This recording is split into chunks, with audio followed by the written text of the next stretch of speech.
কিছু জায়গা থাকে যেখানে গেলে মনে হয় দমটা ঠিক করে নেওয়া যায়। এই শহরের কোলাহল ছেড়ে আমরা চলে এলাম মামার বাড়ি।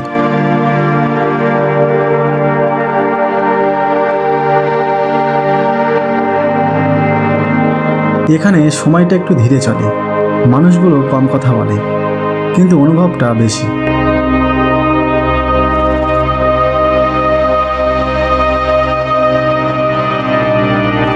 নদীর পাশে দাঁড়িয়ে বুঝলাম সব সমস্যার উত্তর জুড়ে চিৎকার করে না, কিছু উত্তর শুধু চুপচাপ পাশে বসে থাকে।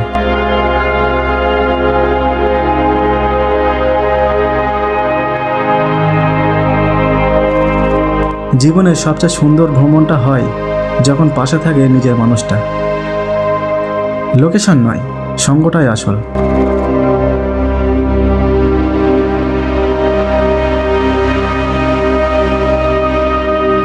কিছু ভ্রমণ ছবি তোলার জন্য নয়, নিজেকে খুঁজে পাওয়ার জন্য হয়। মামার বাড়ি শুধু একটা জায়গা না, এটা একটা অনুভূতি।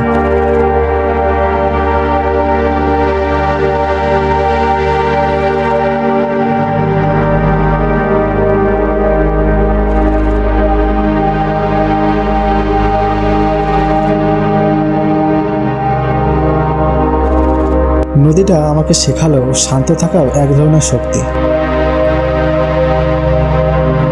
আমরা বেশি কথা বলিনি, কারণ কিছু মুহূর্ত শব্দ ছাড়াই সুন্দর।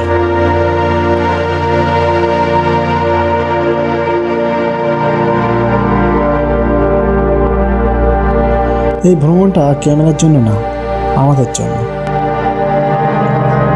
দিন শেষ হচ্ছিল, কিন্তু মনে হচ্ছিল আমি নিজেকে একটু ফিরে পেলাম। পাশে যদি নিজের মানুষটা থাকে, তাহলে চুপচাপ থাকাও আরাম লাগে।